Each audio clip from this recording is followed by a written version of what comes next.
Hi, welcome to Absolutely Fabulous. My name is Gillian Fennell, also known as Station Mum 101. I love everything about agriculture, especially the people and especially communicating about what makes Australian ag so special.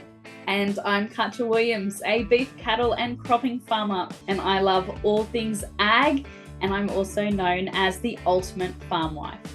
Together, we are absolutely fabulous, and we are talking all things agriculture beyond the headlines. And we can't wait to give our opinion to you, and we hope you enjoy it. So let's get into today's episode. Welcome back to another episode of Absolutely Fabulous. Today, I'm not here with Gillian, I'm here with Toni, and I'm so grateful that she's here with me. We're going to be talking all things farming, agriculture beyond the headlines, and closing the urban-rural divide. You may recognize Toni if you're watching the video feed because she is the author of Head Over Boots, which was our newsletter giveaway in the lead up to Christmas. Toni, thank you so much for sitting down with me. Can you start by telling me a little bit about yourself? Yeah, absolutely. And thank you very much for having me on. It's a pleasure to be here. So a little bit of background about myself. I grew up on a cattle property sort of halfway between Taroom and Theodore. So country girl, born and bred. It was a Brahman bred cattle property out that way. Grew up with two brothers. I've actually just come home from visiting out there. My oldest brother now lives and works up at another property up in Hewenden, so I don't get to see them very often. So got to go back there on the weekend and see all of the family, which was really nice, and get back to the home block. And yeah, so that's sort of where I grew up. And these days I'm living just outside of a little town called Eidsvold with my husband and three kids. I've got three very busy boys that keep me very much on my toes. But yeah, we cattle property here as well. And yeah, we've got an on-farm sawmill that's sort of a little bit of off-farm income to diversify a little bit. And that keeps me busy. And then in my spare time, I write books. Well, I've written one book and I've started the second. So I can't really say I write books plural, but yeah, working on that. Can't wait for the second one to come out. I really enjoyed your first book, the Aussie humour in it and just the familiarity of just authentic country people. Like when you sometimes you read a book and you go, oh, I think this is written by someone who thinks that they're thinking of romance of farm lives, but they haven't experienced it.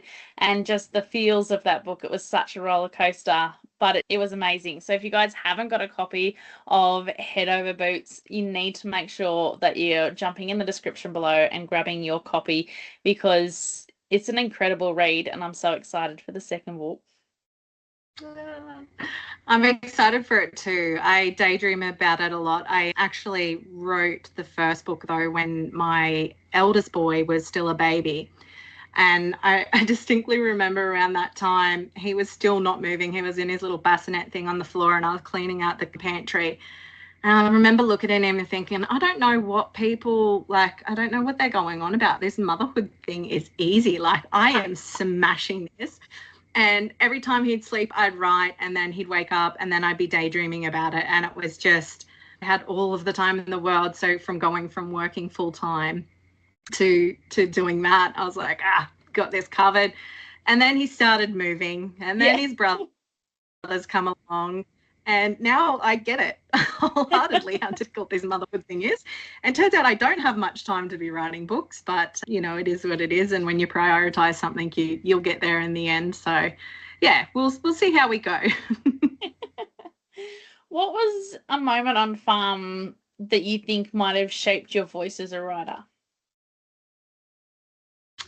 When you were saying before about the relatability and everything, that was really, really important to me, because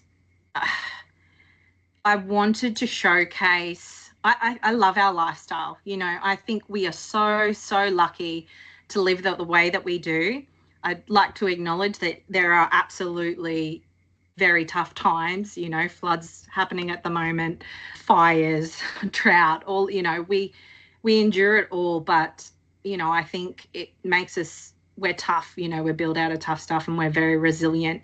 And I wanted to make sure that I encapsulated some of that hardship. I may not address any of those natural disasters necessarily in there, but, you know, family dynamics that come up too. And you understand, you've read the book, you'll understand the angle that I'm talking about there. I really wanted to showcase all of that and sort of give a voice to us out in rural areas as well, to show people what it's like out there. A lot of the information, or a lot of the story lines, and even some of the actual scenes in the book, you know, there's one memory there where the main character, Rory, she talks about when she was a child, she's reminiscing on nearly burning the hay shed down. They're trying to smoke out a python and the tin of petrol catches on fire and they nearly burn the hay shed down. And that's actually a true story. That was my brother and I, and that really nearly happened. And we got away with it for so long, but we didn't actually get busted running to and from the chook pen getting the water, like I said in the book. But it was a few months later and there was a bit of burnt hay in the hay shed and we got found out then. But yeah, you know, just little bits and pieces in there, definitely inspired by real life events, real life experiences on my behalf, and a lot of the characters too, a lot of the quirks and bits and pieces. Not one character is based on one particular person, but I've kind of nitpicked bits and pieces of people that I know and put them into these characters. And yeah, I guess I have heard that as first-time authors, generally the first book that you write will be the book where that happens. You know, a lot of yourself and your life experiences are dumped into that book. So that is exactly what's happened in Head Over Boots. Absolutely love that. As part of, you know, collaborating that and now reflecting that, you know, the book's out in the market and it is so relatable whether people have had an agricultural background or not, what is one thing that you think the media as general needs to rewrite in the storytelling of agriculture, especially here in Australia? What's like something that you see that's on the news that you think, oh, that's not accurate or that's not right when it comes to farming people? Like lots of things. The one thing that really, really frustrates me in Australia at the moment is the people that are making decisions about what happens out here for us and the real implications that they have for us on the farm. You know, they haven't experienced it for themselves and they haven't had an education really around what the decisions that they make, what kind of impact that will have on us. And it feels like there's not a lot of common sense that goes into those people that are making the decisions on our behalf. So I guess if there was one thing that we could change in the media, would just be having somebody to stand up with a voice to be able to showcase, you know, what it really is like for us out here. And one thing in particular that comes to mind is I don't believe anyone has the welfare of their animals in mind more than what an Aussie farmer would. And I know that there would be exceptions to that rule, but for the most part, we are people that take the utmost care and want the absolute best for our animals. You know, they're our livelihood. Yeah, I guess that would probably be one thing that I would love to see changed, that narrative. Yeah, absolutely. And before you were talking about resilience, we were talking about, you know, from our own experiences and things like that. So what has farming taught you about resilience that you think what has farming taught you about resilience that you wouldn't have necessarily have learnt otherwise, like if you didn't have the background that you would, if you were, you know, from more of a city background? What do you think that resilience piece is like that you think more people should know about? Oh, geez, that's a really good question. You know, I think on the land there's generally, and I guess life in general too, we've faced hardships most days. You know, there's always going to be something around the corner. And, you know, you've got to pick yourself up, dust yourself off, and get on with it to a degree in order to continue on. And I think having strong family values and morals and, you know, wanting to provide for the next generation, and that plays a big part in it. But what actually sprung to mind when you were saying that was, I remember when I was little, you know, having, like, getting on a horse, you know, learning to ride, all that sort of stuff as a little girl. That can be very scary for most kids. It can be a very, very scary thing. Not for my boys. They like to you know, they are straight on there. Any kind of risk, they're there. But, you know, I was pushed out of my comfort zone, and I was made to get on that horse anyways. And I loved it. The minute that you get on that horse and you push through that initial fear, you know, I think that's what building resilience is all about, is stepping out of your comfort zone and getting on with things. And then, you know, it pays off in the long run, I guess. Yeah, I believe so too.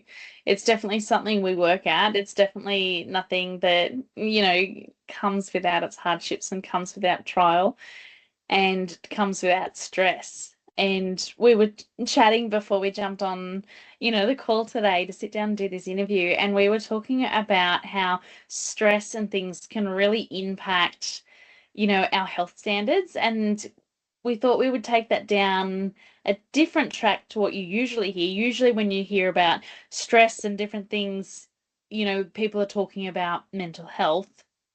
And while mental health, it does have an impact on that, we both have a little bit of experience in the gut microbiome and how our mental health and the stress and everyday living impacts on that.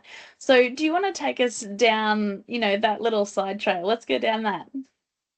Yeah, sure. Before I do that, I think it's important to sort of have a bit of backstory. I didn't mention that in my introduction, but around the time that my eldest was about 6 months old, I think, and he had a little spot of eczema on his face. And through that, I somehow ended up coming across gut health, and I just developed this absolute passion for it. And along that journey and discovering and changing everything in our household over to support our gut health and whatever else, I learned about the association between our gut and our brain. And along with that, it was to do with things like autism and ADHD and anxiety and depression and all that kind of thing. And fast forward a couple of years, I had 2 boys on the ground, and I had friends and family with children who had different delays. And I was having a conversation with one of my girlfriends one day who was having difficulty at the time. And I just said, look, this is what I know, you know, at this time, other than just doing a lot of research of my own accord, you know, I sort of relayed that information. And that was kind of a light bulb moment for me. I'd lost my dad not long before this conversation, and I kind of was questioning what I was doing with my life and all that sort of thing. And that conversation sparked something within me that was like, I want to really educate people about gut health and its importance with all of these sorts of things. So I did that. I did a health coaching course, and I started to educate online, and I built a program and all that sort of stuff. And I was really focusing on children more so than anything, and educating mothers about children. And I learned very quickly that it's all well and good to educate mum about how to support her child, but really at the end of the day, unless we're firing on all cylinders and functioning well ourselves, we can't really, I mean, we can do a little bit for our kids, but we really need to be on our A game if we're going to be able to help them too, because it's certainly not an easy path. And then it kind of inspired me to broaden that to all mums dealing with motherhood on its own, especially rural women. You know, motherhood is hard in and of itself.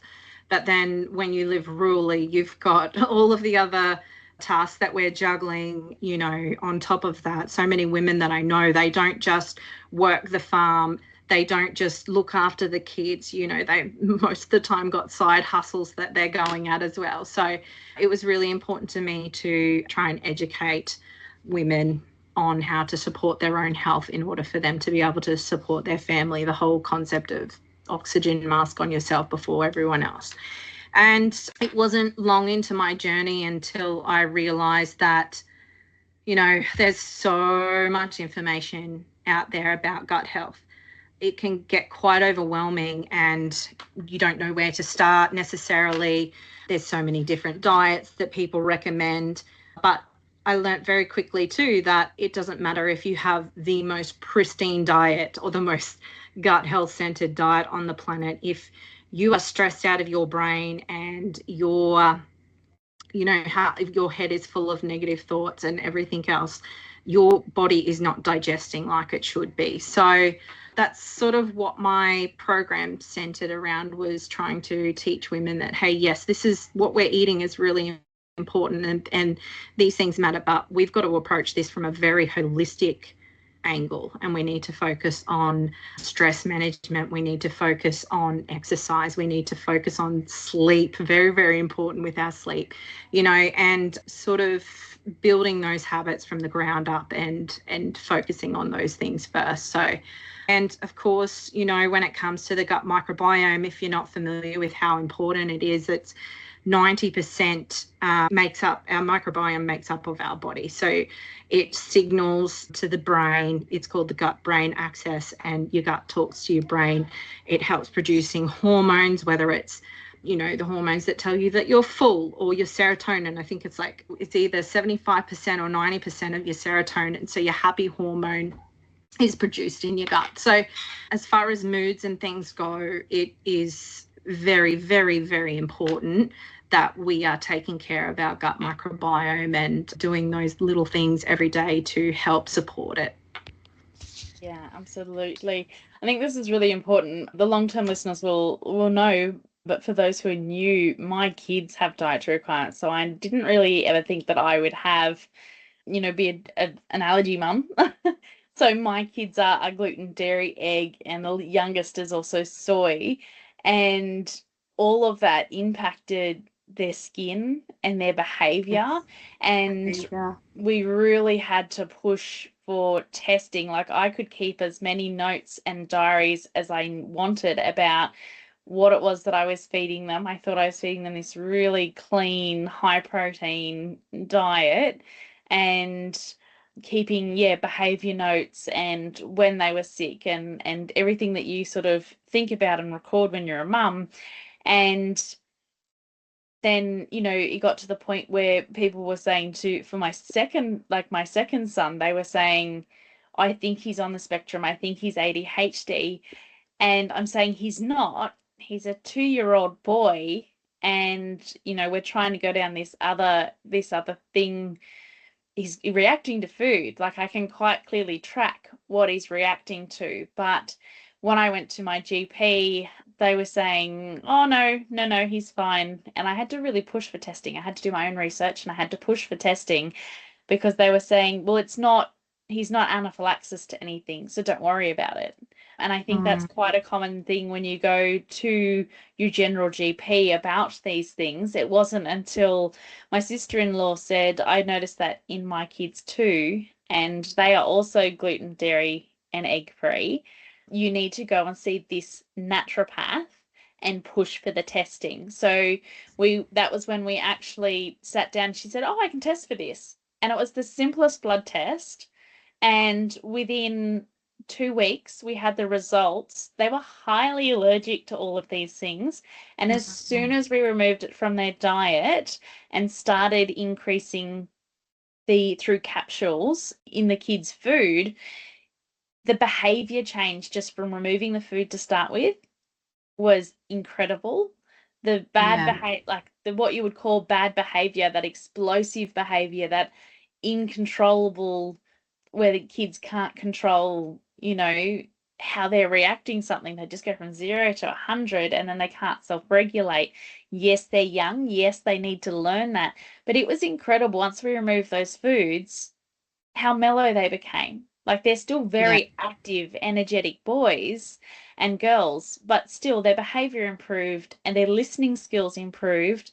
And then their skin, they all have absolutely gorgeous skin now. And we're not having to spend hundreds of thousands of dollars on skincare products because we found the cause. But we also had to push to find that. So we were able to increase the right levels of flora and fauna in their gut, as well as removing the problem food. And I just think that's so important. When you said, oh, you'd like to talk about this, I was like, yes, because no one was talking about it. Oh, that's awesome. And, you know, one thing really stood out to me then when you said about their reactions and everything, you know, a big part of that too is their fight or flight response. You know, when you're operating from that fight and flight all of the time, your body is not digesting properly. You know, you have to be in that rest and digest state in order for your body to heal, repair, you know, take that food and transfer those nutrients and everything to where they need to be. And so by doing that, you know, you do need to remove the problem foods. And I try not to focus too much on that in my program. Usually it's one of the things that we actually address right at the end. And it's not something that I would ever, I mean, these your obvious triggers, usually like your gluten and your dairy and your eggs and things like that. But that's not something that I would usually do with, because like you said, you went and got your blood tests and, you know, you can get your stool samples and stuff. And I think that's really important to do that with the support of a practitioner. If you're going to go down the gut health journey, it is something. You know, I had Kirsty Worth on before. I used to have a podcast and I had her on it as a guest. And one of the things that she said, she's a gut health guru. She's really big in the space if you're not familiar with who she is. But I remember one of the things that she said to me when I asked her what one of the biggest myths that she has heard around gut health. And she said it's something, she's like, this 80-20 rule, it's no good. If your gut is broken and you are wanting to just like fix it, she likened it to an Olympian, in that they don't just train 80% of the time and have 20% of the time off. They are on their game with their diet and their training and everything. And she said it's the same with this, because our gut microbiome, you know, it changes in the space of days. You can't just eat pristine during the week. And by I don't mean pristine like as in taking away things like your unprocessed food or working off a gut health program and then on the weekend binge on alcohol and whatever else. If there is a genuine problem there, if you're wanting to fix it, it is a long-term thing. And I think that's when people come to me, they're more so in a space of overwhelm and they're not ready to jump straight into that. I think there's a lot of work that needs to be done beforehand to learn the basics and to get all of these other things under control first before they can launch into the what to do's and what not to do's of the food. And because there is so much information over there and there is so much benefit of just getting those basics right, you know, going to sleep at a decent hour without sitting there and scrolling your phone. Because, you know, at the end of the day, we are busy mums and there's only so many things that we can control, but not scrolling all night and getting enough sleep, that is one thing that we can control, provided we don't have a newborn or a toddler that wakes up 15 times a night, you know, like, but the phone thing, for example, that's something that we can control. There are things within our life that we have control over, and that's the sort of stuff that I talk about in my programs and everything, so... Yeah, absolutely. Love that. So for those who are listening with, you know, engage their curiosity level, what is the first step? What if they want to know more? What if they want to go down that track? What's their first step? Their first step, the best advice that I have ever been given is to go right back to basics, as in, what did your grandmother eat? You know, did she have the opportunity to go down the road and get a Big Mac? You know, no, she didn't. She wasn't eating that in her day. Likewise, when the sun went down, they would go to bed. they weren't sitting up all night watching TV or scrolling on their phones like I just mentioned. Things like that. And diversity is another thing that's really, really important. I think a lot of people get stuck in the restrictive kind of mentality, and I don't necessarily think that is beneficial for good gut health. Just be very careful of where you get your information from, do your research, and make sure that I would never recommend that anyone sort of go off on their own and do any kind of restrictive diet without consulting a professional first. The other thing would be implementing fermented foods.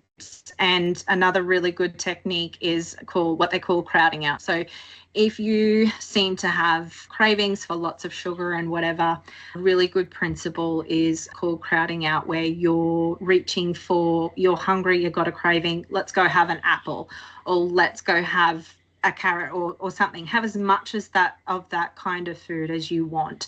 Try not to err towards, I can't have that restriction mindset, because that will just fuel your cravings even more. You need to be feeding your body with the good stuff as much as you want. I can't emphasize that enough. And eventually that crowding out will reduce your cravings. Implement that fermented food. You will be amazed with when you implement fermented foods. Sauerkraut's my favorite. Gutsy, get on it. They are fantastic. They do a subscription. They'll post it out to you. I get the garlic kraut is my absolute favorite. I will get 5 out of 6 bottles in the garlic kraut. Goes great with steak, goes great with sausages. My husband even eats it, and that's saying something. So, and my kids love it too. It's something that I implemented with them early on, and they love sauerkraut. So, whatever you can, whenever you can, and the basics where I'd start is just keep it simple. Yeah.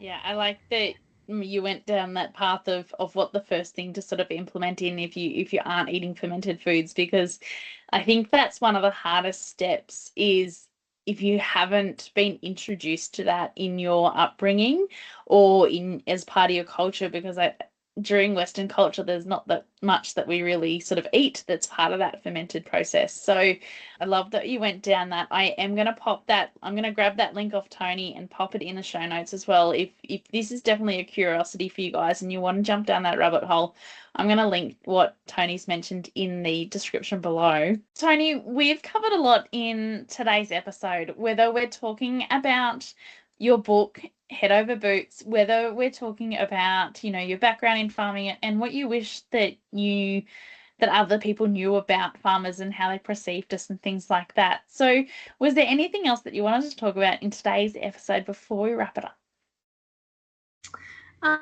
No, other than just to remind people that when you're looking at gut health, it is a holistic approach that you need to be taking. I can't emphasize that enough. And if you're looking at good resources to help you on your gut health journey, Kirsty Worth is fantastic. I can't recommend her enough. She's got multiple podcasts out there. If you're a podcast girly, I believe she's got plenty of cookbooks. I've actually done a podcast episode. If you are comfortable with it, I'd love to share that with you, because it has a story. She tells her story on there, and it's a very, very powerful story. And it means a lot to me to get the word out there to parents that may have children that are struggling with delays of whatever kind, because it really highlights. So I'll quickly go over it if that's okay. In a very, very small nutshell, her son was diagnosed autistic. She was told that he was never going to speak. He would need to be looked after into his adulthood, live with them forever and be completely reliant on them. And she went through a journey where she ended up going overseas, I believe, and they had a fecal transplant. And that fecal transplant, within the next day, he had words. He was saying, so much. He was brighter. He was communicating more, and it just continued to improve for him from there. to the point where now he's in mainstream school. There's no special curriculum for him or anything like that. And I know that a fecal transplant is likely not on the cards for everyone in that predicament. However, I think it really highlights the importance and the role that our microbiome plays in that gut-brain connection, how powerful it really is. And I would encourage you to go and listen to that. And, you know, where that leads as well, it's not just for ADHD or autism. It's also, like we were talking about earlier, your depression, your anxiety, your hormones. If you're going into perimenopause or you're in the thick of menopause, looking after our gut microbiome is super, super important. And yeah, I guess just maybe go and have a listen to that, because it's quite simple and it's explained really well. And yeah, like I said, I think it highlights it very clearly. Yeah, absolutely. And Toni, where can people find you if they want to find more about either your book or about the gut microbiome? I'm not active on my gut health page at the moment. I took a step back. Oh, geez, I can't even remember. I got really, really unwell for about 2 months. And one of the things that I teach in my course is aligning with your values and stuff, sitting down and working out, okay, am I living my life in alignment? Because, that also adds a layer of stress and everything if you're not living your true authentic self. So, for example, one of my top values is my family. And I know that I've my entire life wanted to be a mum. That was number one. And I was sick. I was run down. I was spreading myself so thin. And I thought, you know what? As much as I love doing this, I really want to be present for my kids for now. And I don't have long until they're back at school and I'll have the capacity to do it again. So it's definitely my intention to get back there. So there's nowhere really active. I still have my page up. It's just Toni Dingle on Instagram. However, I am active, well, semi-active. I haven't been on there for a few weeks over Christmas. Things have been hectic. We've been branding and the kids been home and stuff. I'm just trying to keep my head above water there. But I'll definitely be posting about this, of course. So here we go. It's Toni Dingle _writes. I just wasn't sure where the underscore was. So Toni Dingle _writes. I talk about my book on there, but I also have I try to keep it light and fun and everything on there, and have silly skits and whatever else every now and then. So yeah, I'd love to see people on there. That'd be great. Absolutely. So thank you so much, Toni, for coming on Absolutely Fabulous and talking about all this stuff that is not usually spoken about, that is relevant to both those, whether you're in rural or urban living or even in the city. So thank you, everyone, for tuning in to another episode. Gillian and I will be back probably next week. We'll talk to you soon. Bye. Thank you for joining us on Absolutely Fabulous. If you've been listening along and enjoying all this content, which I assume you have, you've gotten this far, then you might also like Katja's other podcast. It's the Ultimate Farm Wife Podcast. And I'm going to play the intro for you right now. Welcome to the Ultimate Farm Wife Podcast. On this channel, we're going to be discussing all things marrying a farmer, moving to the land, and becoming integrated with a family farming operation. Whether you're moving to the farm for the first time or whether you're moving back into a family farming operation, we discuss the ins and the outs of all of it. So let's jump into today's episode.